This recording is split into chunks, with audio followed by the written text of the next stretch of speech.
नमस्कार दोस्तों, the learners academy के यूट्यूब चैनल पर आप सबका स्वागत है। आज हम आपको विभिन्न प्रतियोगी एग्जाम में just like SSC, bank, railway, बहुत सारे एग्जाम में बहुत सारे प्रकार के क्वेश्चन आते हैं। उसमें से एक वर्ड है इनफ, जिससे भी संबंधित बहुत सारे एरर आते हैं। उसके बारे में शॉर्ट में कुछ बहुत थोड़ा टॉपिक में उठाया हुआ है इनफ। उसी के बारे में आज हम आपको जानकारी देने वाले हैं किस किस प्रकार से उस वर्ड से संबंधित एग्जाम में एरर आते हैं। विभिन्न, चाहे वो आपका टीजीटी, पीजीटी या टीजीआईसी का हो, चाहे वो आपका एसएससी, बैंक, रेलवे, जहाँ भी एग्ज़ाम, जिस भी एग्ज़ाम में आप चाहे बिहार का पेपर देने जा रहे हैं, चाहे उत्तराखंड का जा रहे हो, चाहे आप झारखंड का जा रहे हो, चाहे यूपी के टीजीटी, पीजीटी में प्रतिभा कर रहे हो, चाहे आप एसएससी बैंक की तैयारी कर रहे हो, हर जगह से सभी क्वेश्चन आते हैं जो आपके लिए बहुत इंपॉर्टेंट है। उससे सभी छोटा सा वर्ड है इनफ। अगर हम एरर की बात करें, एरर रिलेटेड टू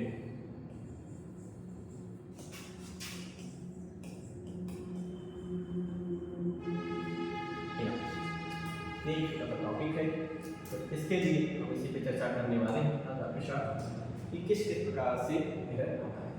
तो सबसे पहला क्वेश्चन मेरा ये होगा आपसे कि इस चीज़ को समझने के लिए हमें व्हाट इज इनफ को समझना होगा। क्या क्वेश्चन था? व्हाट इज इनफ को समझना होगा। तो अगर हम जब व्हाट इज इनफ की बातें करेंगे according two parts of speech, तो जानकारी कि जब हमारा एडजेक्टिव भी है और एडवर्ब भी, बस ये दो चीजें आपके इंपॉर्टेंट है, एडजेक्टिव भी है और एडवर्ब भी। अब हम बात इसके यूज की, जैसे एरर कैसे आता है उसके बारे में हम आपको एक चार्ट बना देते हैं। सबसे आप समझ जाएंगे कि जब इनफ का यूज एज ए एडजेक्टिव होता है तो क्या स्ट्रक्चर होता है, जब इनफ का यूज एज ए एडवर्ब होता है तो क्या स्ट्रक्चर होता है। बिल्कुल उसी को माइंड में रखिए, कहीं किसी भी एग्जाम में पूछा गया, पहली बात तो पीजीटी, पीजीटी है ना, केंद्रीय विद्यालय, जहाँ भी पूछा जाएगा तो इस प्रकार व्हाट इज इनफ। अब आप जिस सेंटेंस में यूज रहेगा उससे पूछा जा सकता है या उस पर कॉमन एरर के रूप में दिया जा सकता है, क्योंकि कॉमन एरर में भी बहुत सारे एरर आते हैं देखते हैं। तो हम बात करते हैं वर्ड इनफ की। तो वर्ड हमारा इनफ है plus noun. Enough plus noun होता है, इनफ प्लस नाउन होता है। और ऐसी कंडीशन में हमारा जो वर्ड इनफ है ये एडजेक्टिव की तरह काम करता है, एडजेक्टिव की तरह काम करता है।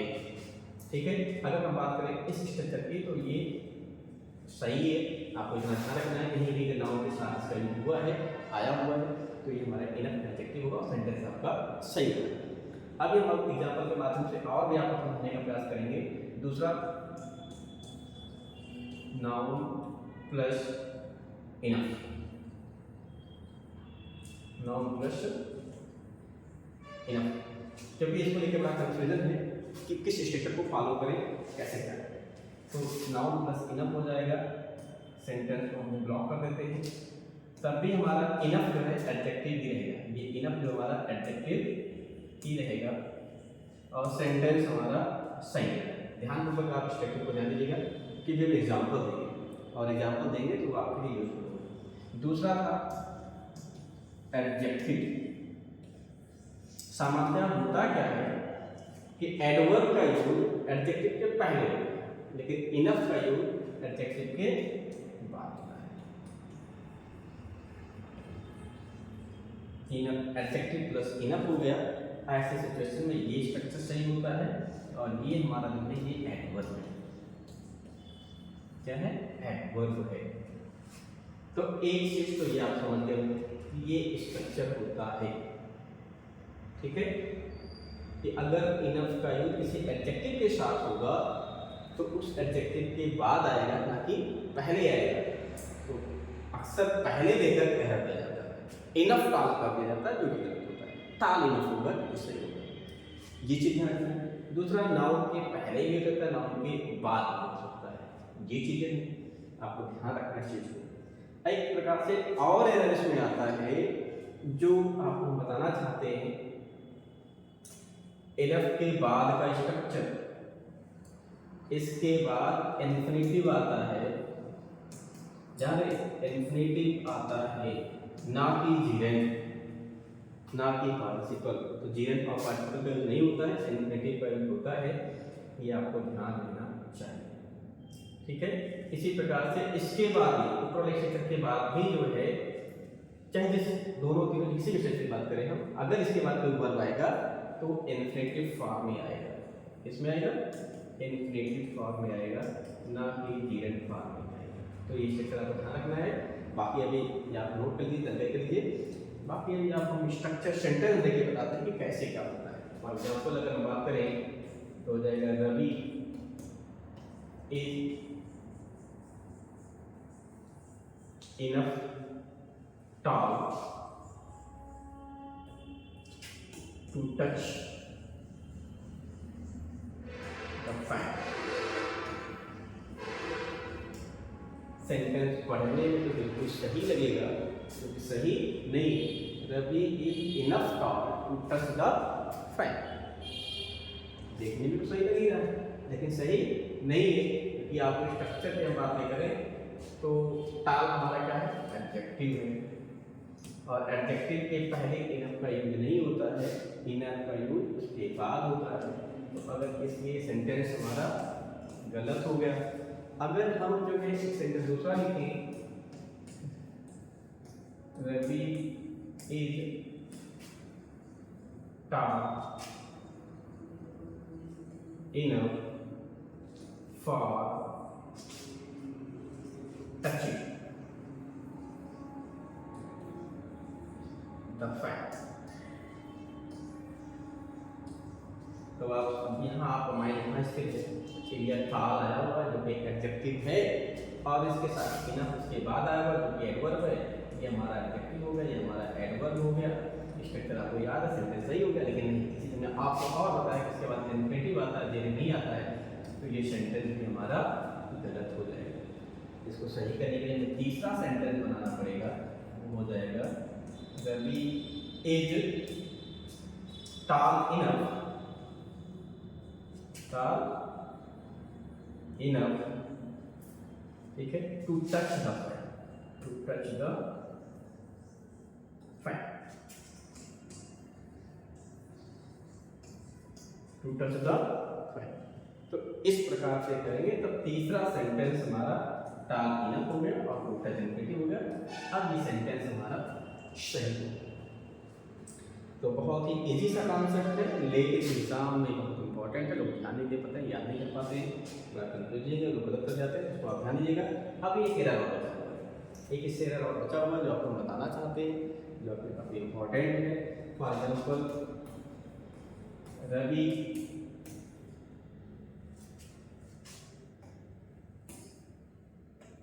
Ravi has enough money. पहला सेंटेंस। दूसरा सेंटेंस है रवि हैज मनी इनफ।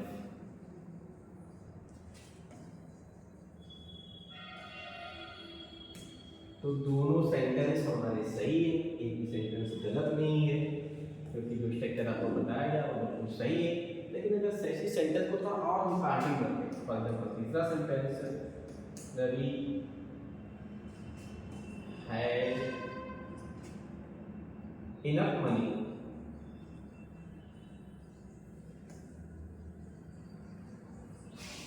ठीक है।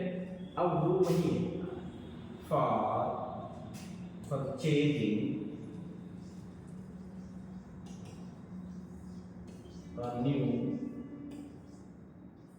a new mobile,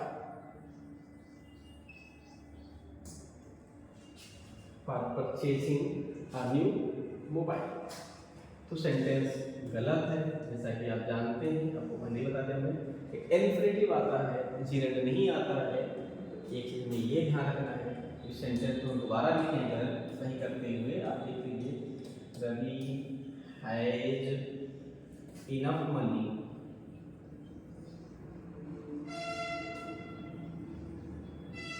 ठीक है टू परचेज। क्या करेंगे? To purchase a new mobile, a new mobile। Ravi has enough money to purchase a new mobile, तब जाके ये सेंटेंस हमारा सही होगा। एक चीज़ और आपको बताना चाहते हैं, वो देख लेते हैं जो आपको ध्यान में रखना है। अभी एक शब्द में लिखा इनफ मनी, मनी वो आप करें। चलिए हमने एग्जाम्पल दिया इनफ मनी, लेकिन अब ये क्वेश्चन रह गया है आपके मन में, उठना भी चाहिए। अगर नहीं उठा हुआ है तो वहाँ तक आप पहुँच नहीं पा रहे हैं। अगला हम आपको बता दें, रवि हैज मनी इनफ, ठीक है, to purchase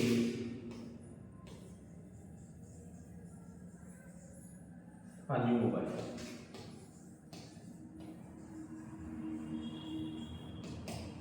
Ravi has money enough to purchase a new mobile.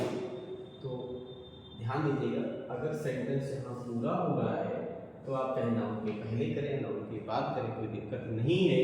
लेकिन अगर सेंटेंस कंटिन्यू हो रहा है, आगे बढ़ रहा है, तो ये स्ट्रक्चर फॉलो ना करें। आपके एग्जाम के लिए नुकसानदायक हो सकता है। आप जो है इनफ मनी के स्ट्रक्चर को फॉलो करें, तब जाके उस सेंटेंस को सही करें, जो आपके लिए बेहतर होगा। फिर कोई गलत होने की गुंजाइश के चांस नहीं रह जाएगी। एग्जाम के पॉइंट ऑफ व्यू से आपको इस बात को ध्यान में रखना है। दोनों चीज़ों का अगर कंटिन्यू जा रहा है। एक चीज और बता दें आपको, अक्सर बच्चे समझ नहीं पाते हैं, सेंटेंस में लिखा रहता है जैसे Ravi has enough money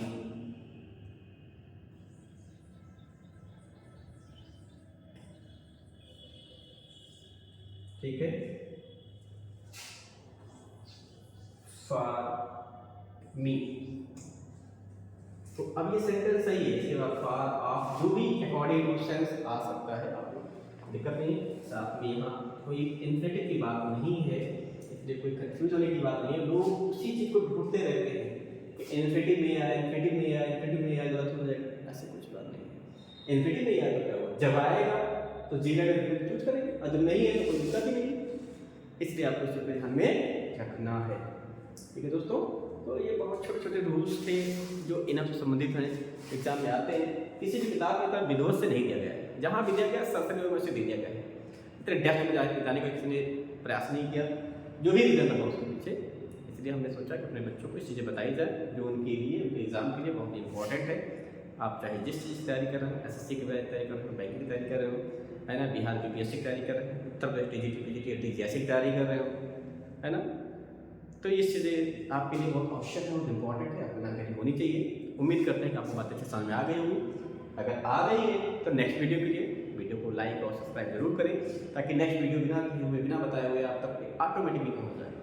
okay, thank you, all the best.